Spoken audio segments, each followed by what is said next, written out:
Assalamualaikum warahmatullahi wabarakatuh. Perkenalkan, nama saya Iwal Rahmayani. Nomor induk mahasiswa 180351003. Saya dari Universitas Pancasakti Bekasi, Fakultas Ekonomi dan Bisnis, Program Studi Akuntansi. Saat ini saya sudah semester 5. Saya akan menerangkan mata kuliah Akuntansi Manajemen. Dosen pengampu yang saya hormati Pak Dermawan. Materi yang akan saya bahas di sini adalah sistem pengendalian manajemen. Apa itu sistem pengendalian manajemen?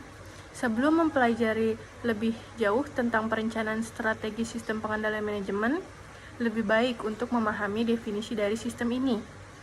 Secara umum, sistem pengendalian manajemen adalah sistem yang melibatkan semua orang dalam perusahaan yang diharuskan turut aktif menjalankan dan mengendalikan perusahaan dengan kapabilitasnya. Perusahaan dikatakan ideal jika memiliki tolak ukur terhadap kinerja perusahaan yang telah berjalan secara efektif, efisien, dan produktif.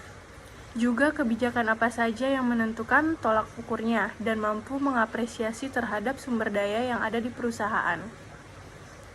Semakin besar perusahaan, semakin kompleks pula sistem yang mesti dibuat agar manfaat yang didapat menyeluruh dan tujuan organisasi tetap terpenuhi. Perusahaan semestinya mengupayakan agar perencanaan strategi sistem pengendalian tidak setengah-setengah. Setiap perusahaan atau organisasi memiliki komponen sama, yaitu WRE. Apa itu WRE? W yaitu work atau pekerjaan, E yaitu employee atau tenaga kerja atau karyawan, R yaitu relationship atau hubungan, E yaitu environment atau lingkungan. Komponen dari sistem ini bisa diartikan sebagai teori praktis. Perilaku manusia merupakan kunci utama bagi sistem pengendalian ini dapat berjalan dengan baik. Berikut pengertian sistem pengendalian manajemen menurut para ahli.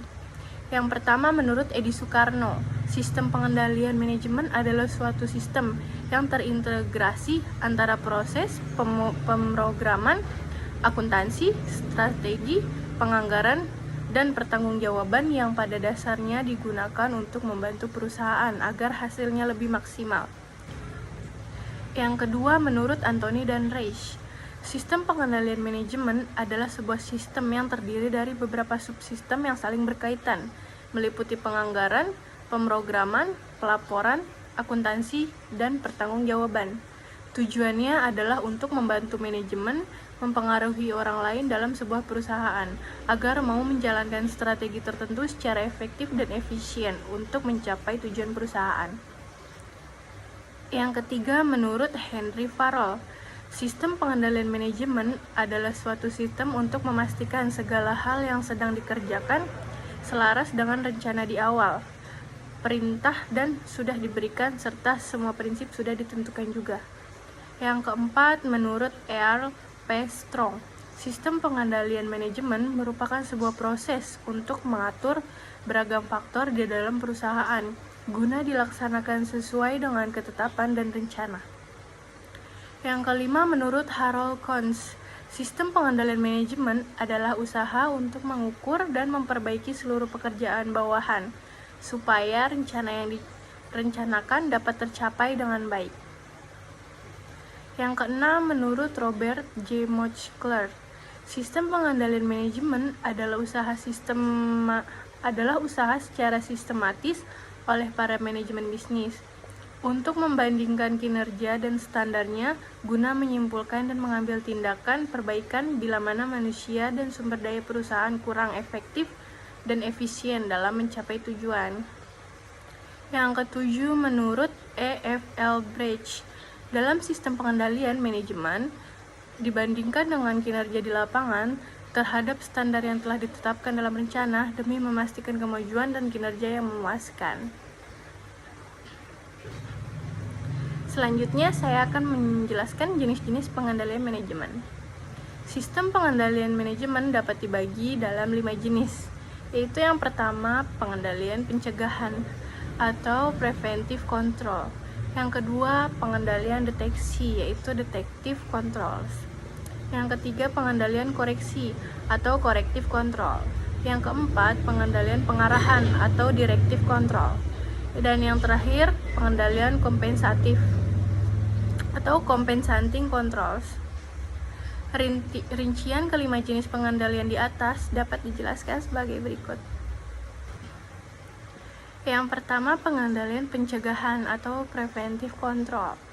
Pengendalian pencegahan dimaksudkan untuk mencegah terjadinya suatu kesalahan.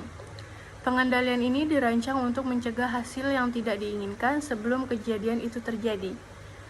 Pengendalian pencegahan berjalan efektif apabila fungsi atau personel melaksanakan perannya. Contoh, pengendalian pencegahan meliputi kejujuran, personel yang kompeten, pemisahan fungsi, review pengawas, dan pengendalian ganda. Sebagaimana peribahasa mengatakan, lebih baik mencegah daripada mengobati. Demikian pula dengan pengendalian. Pengendalian pencegahan jauh lebih murah biayanya daripada pengendalian pendeteksian atau korektif. Ketika dirancang ke dalam sistem, pengendalian pencegahan memperkirakan kesalahan yang mungkin terjadi, sehingga mengurangi biaya perbaikannya. Namun demikian, pengendalian pencegahan tidak dapat menjamin tidak terjadinya kesalahan atau kecurangan, sehingga masih dibutuhkan pengendalian lain untuk melengkapinya.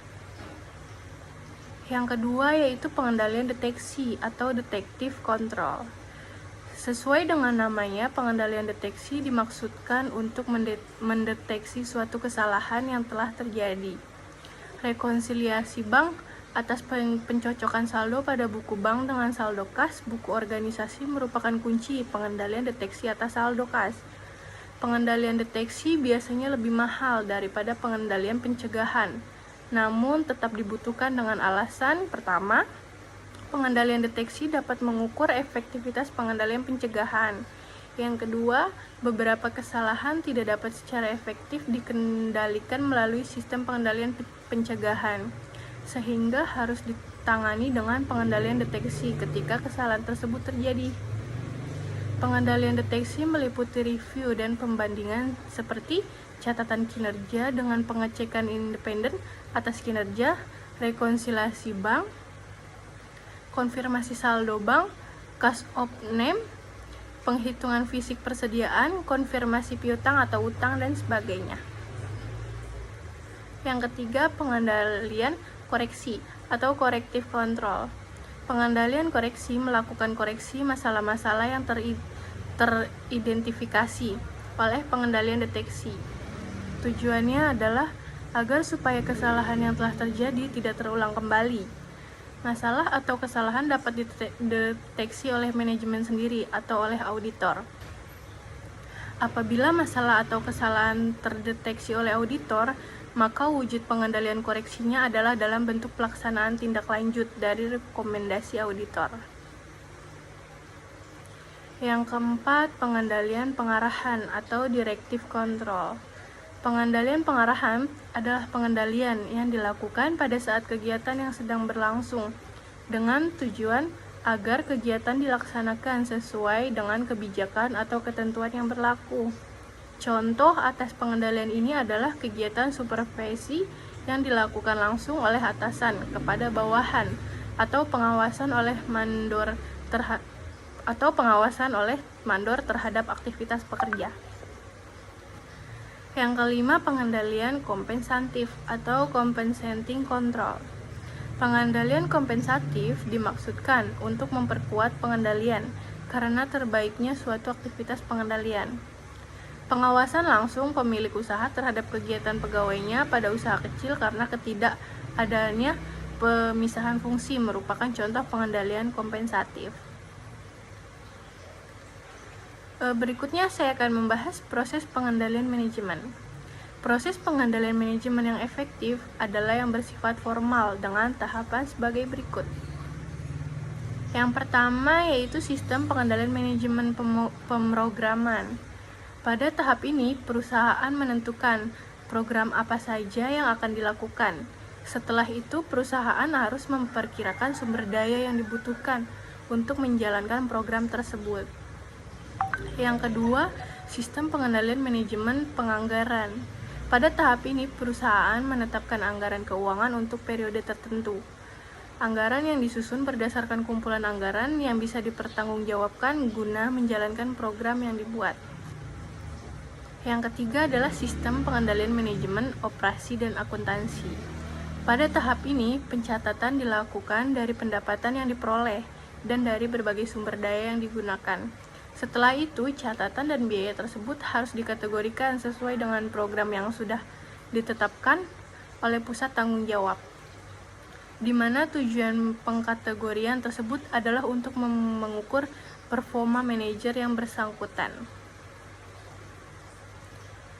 Yang keempat, sistem pengendalian manajemen, laporan, dan analisis. Tahapan terakhir dalam proses pengendalian manajemen adalah melakukan analisis dan laporan.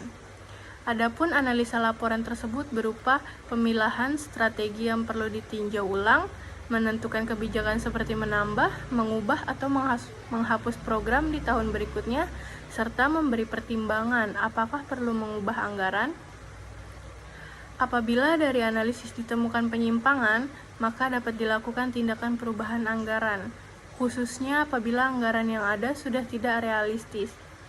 Dari laporan yang ada dapat diambil kesimpulan apakah memerlukan perbaikan dalam sistem pengendalian manajemen saat ini, khususnya untuk memberikan solusi atas masalah perusahaan yang tidak dapat diantisipasi. Mungkin ini saja yang dapat saya sampaikan tentang materi sistem pengendalian manajemen. Mohon maaf jika ada kata-kata yang kurang baik. Wassalamualaikum warahmatullahi wabarakatuh.